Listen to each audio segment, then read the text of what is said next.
पुराने समय में एक रियासत हुआ करती थी। रियासत की बड़ी रानी की गौतम बुद्ध के प्रति बहुत निष्ठा थी। उस रियासत के महाराज देवराज की दो रानियां सुरुचि और सुनिधि थी। राजा देवराज की पहली पत्नी सुरुचि थी, जिसका स्वभाव किसी साध्वी की तरह था। वह गौतम बुद्ध को अपना आराध्य मानती थी और उनके बताए मार्ग पर चलने की कोशिश करती है।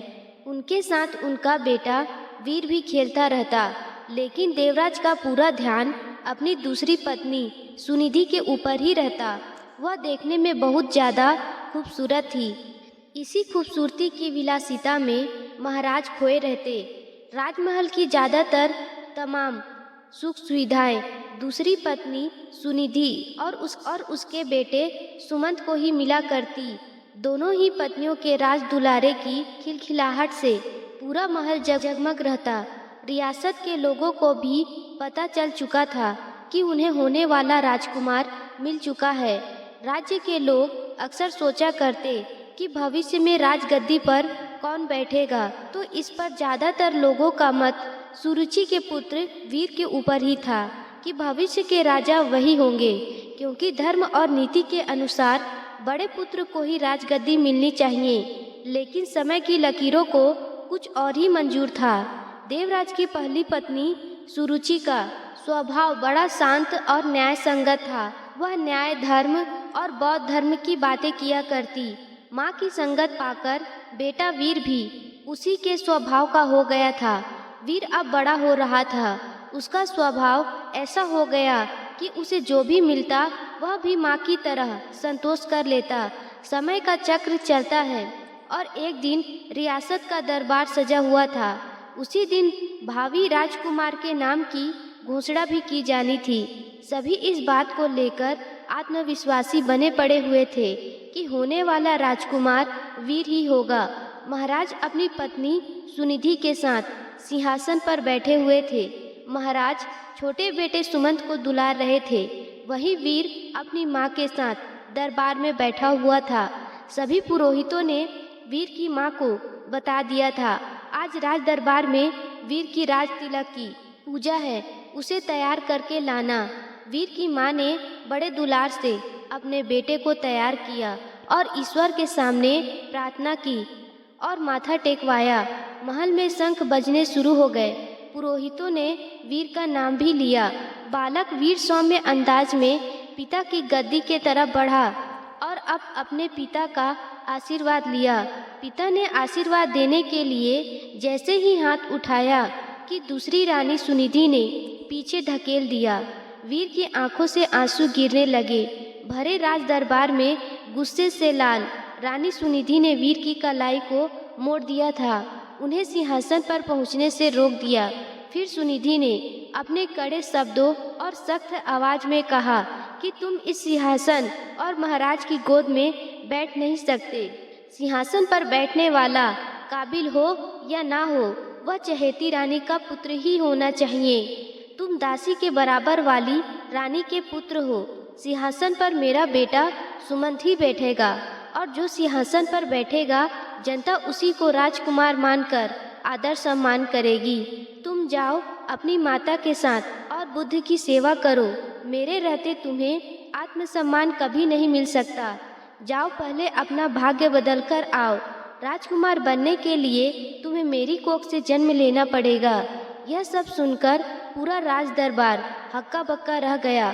सभी आश्चर्य भरी नजरों से महाराज देवराज की ओर देखे जा रहे थे कि महाराज कुछ बोल क्यों नहीं रहे। लेकिन महाराज बोलते भी क्या, वह तो नजरें झुकाए बैठे हुए थे, क्योंकि महाराज के आंखों और मन पर तो रानी सुनिधि की खूबसूरती और विलासिता का पर्दा पड़ा हुआ था। ऐसे में भला रानी का विद्रोह कैसे कर सकते थे? अगर वो रानी का विद्रोह करते तो उनकी विलासिता भरी रातें कैसे रंगीन होती। खूबसूरत जिस्म का आनंद लेने से वंचित हो जाते। वीर को अपनी सौतेली माँ की बातों से ज़्यादा बुरा अपने पिता के चुप रहने से लगा। कुछ देर बाद वह राजमहल के बाहर चला गया। संध्या आरती का समय हो चला था। वीर की माँ सुरुचि ने वीर को अपने पास बुलाया।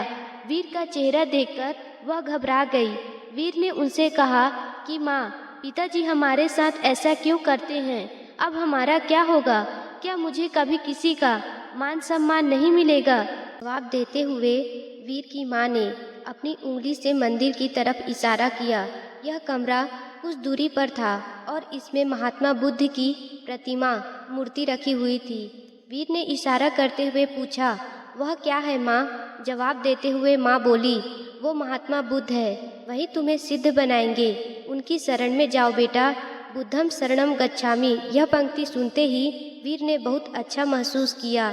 सुरुचि बोली, बेटे तुम्हारे लिए इस सिंहासन से भी कहीं बड़ा सिंहासन और आगे का बना हुआ है, इसलिए इस सिंहासन लालसा व मोह त्याग कर उस बड़े सिंहासन को प्राप्त करो।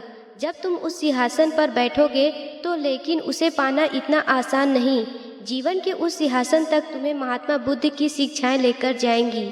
लेकिन वीर को अभी यह समझ नहीं आ रहा था, माँ आखिर किस तरह के सिंहासन की बात कर रही है जो राज सिंहासन से भी कहीं बड़ा है। उसके कानों में तो अभी भी सौतेली माँ के ताने गूंज रहे थे कि वह अभागा है। लेकिन वीर की माँ ने देर नहीं की और उसे बुद्ध की मूर्ति के सामने लाकर खड़ा कर दिया और कहा कि अब सिर्फ महात्मा बुद्ध ही तुम्हारा कल्याण करेंगे। तुम उन्हीं के बताए मार्ग पर चलो, उनकी शिक्षाओं का अनुसरण करो, तुम्हें पता चल जाएगा कि जीवन का असली सुख कहाँ है। वीर ने माँ से सवाल किया कि माँ, क्या बुद्ध का स्थान पिता से भी बढ़कर है? वीर की माँ ने मुस्कुराते हुए कहा कि महात्मा बुद्ध सबसे ऊपर है। माँ की इस बात से वीर ने प्रेरित होकर कहा कि माँ, अब से मैं बुद्ध जी की गोद में ही बैठूंगा, उन्हीं के बताए मार्ग व विचारों का पालन करूंगा। मैं कठिन से कठिन साधना करके उन्हें प्रसन्न करूंगा, इनकी शिक्षाओं को अपने जीवन में उतारूंगा। वीर ने बड़े दृढ़ निश्चय से कहा कि देख लेना माँ, एक दिन बुद्ध मुझे अपनी गोद में जरूर बैठाएंगे। रानी सुरुचि अपने बेटे की इन मासूम बातों को सुनकर हैरान थी। माँ ने वीर को गोद में उठाया और कहा कि पूरे मन से बुद्ध की बातों का अनुसरण करो। वीर भी गोद से उतरते हुए जवाब दिया कि आज से मेरे आराध्य बुद्ध हो गए। कुछ ही दिन वीर बुद्ध की रोजाना नियम बुद्ध उपासना करता हुआ ध्यानमग्न होने लगा। वीर अब राजमहल छोड़ने का फैसला कर लिया। जो लड़का कल तक अपनी माँ के पल्लू में छिपा घूमता रहता था, वो आज राजमहल छोड़कर जंगल जाने का फैसला ले रहा है। इतने बड़े फैसले और जीवन परिवर्तन से सभी हैरान थे और माँ को भी चिंता हो रही थी।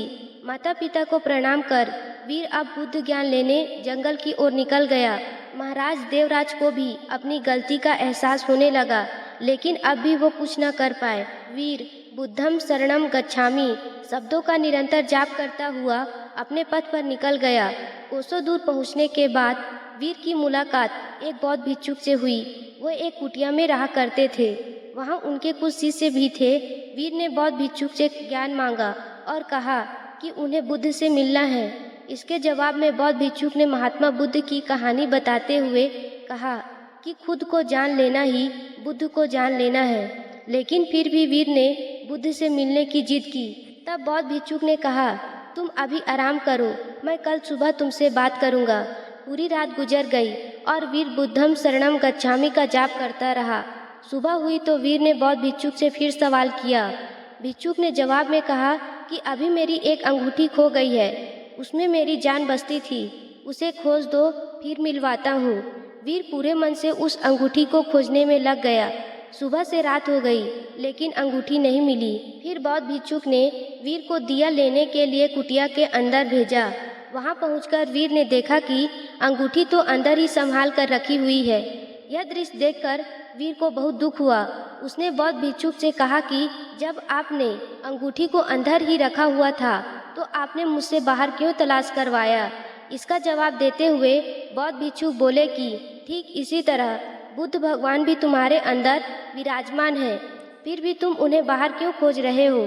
खुद को मोह, सम्मान, लालच, बुराई, अपमान, क्रोध, क्रूरता, ईर्ष्या जैसी भावनाओं से मुक्त कर दो। किसी की बातों का बुरा मानना, क्रोध करना और किसी भी प्रकार का लालसा मन से त्याग दो। बस इतना ही करना, फिर देखना बुद्ध तुम्हें तुम्हारे अंदर ही मिल जाएंगे। इसके बाद वीर जब यह भी समझ गए कि बुद्ध एक साधारण पुरुष से कैसे महात्मा बुद्ध बने थे, तब इसका उनके मन पर बहुत प्रभाव हुआ। वह बहुत प्रेरित हुए। वीर ने अब गहरे ध्यान में डूबकर बुद्ध की उपासना आरंभ कर दी। जैसे जैसे वीर का ध्यान गहरा होता गया, उसी तरह वीर को आत्मज्ञान की प्राप्ति होने लगी। एक वक्त ऐसा आया कि बाहर की सारी चाहतें मर गई। वीर के मन से सभी लालसाएं खत्म हो गई। वीर को अद्भुत आनंद का एहसास हो रहा था। लंबे वक्त तक नियमबद्ध तरीके से ध्यान करते रहने से उन्हें आत्मज्ञान की प्राप्ति हुई थी। अब वीर के मुख का अद्भुत तेज देख लोग उन्हें महान संत कहने लगे। यह बात कुछ समय बाद मध्य रियासत तक पहुंच गई कि पर्वत की शिला में कोई बड़े प्रतापी तेजस्वी बौद्ध भिक्षुक ध्यान में मग्न रहते हैं। राजमहल की तरफ से उन्हें बुलावा भेजा गया। रियासत की हालत ठीक नहीं चल रही थी, क्योंकि महाराजा का दूसरा बेटा विलासिता में बर्बाद हो चुका था। सुनिधि का हुस्न व खूबसूरती उम्र के साथ ढल चुकी थी। वहीं दूसरी ओर वीर की समृद्धि दूर दूर तक फैली जा रही थी। एक दिन था जब वीर को सिंहासन पर बैठने के लायक नहीं समझा गया था। एक दिन और आया, बौद्ध भिक्षुक के रूप में वीर ने राजमहल में कदम रखा। प्रजा की आंखों में आंसू भी थे और सम्मान भी। महाराजा और रानी भी हाथ जोड़े पछतावे के आंसू रो रहे थे। वीर की माँ के कानों में भी बच्चे वीर की बातें साफ साफ गूंज रही थी। बौद्ध भिक्षुक रूपी वीर ने सबसे पहले महात्मा बुद्ध की प्रतिमा को प्रणाम किया और कहा कि दूसरों की सेवा से बड़ी कोई विलासिता नहीं। कोई भी सिंहासन कोख से नहीं बल्कि काबिलियत से तय होता है।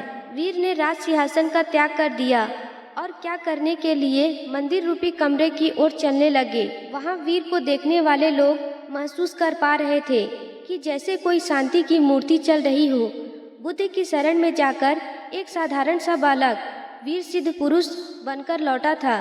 पुराने समय में आज भी यह कहा जाता है कि वीर को बुद्ध मूर्ति की ओर जाते देखा था सबने, पर वापस आते कभी नहीं देखा गया। जब मंदिर के भीतर गए तो वहाँ पर बस बौद्ध भिक्षु के वस्त्र ही मिले थे। कहा जाता है कि वह सिद्ध हो चुके थे। उन्होंने बुद्ध की शरण में शरण ले ली थी। दोस्तों, कर्म भाग्य से कहीं बड़ा होता है। बुरा कर्म धीरे धीरे मनुष्य से एक दिन सब कुछ छीन लेता है। मन का चैन, सुख, शांति, धन संपदा, वैभव, सम्मान, प्रतिष्ठा। बुरा कर्म आदतें एक दिन मनुष्य का जीवन नर्क बना देती है। दोस्तों, इस कहानी से हमें यही सीख मिलता है कि ईश्वर सभी के अंदर है। इसकी खोज स्वयं में करें। ईश्वर की मौजूदगी का एहसास जरूर होगा। जीवन में कोई पाप ना करे, हमेशा मदद करे और इंसानियत को जिंदा रखे। जीवन सफल होगा।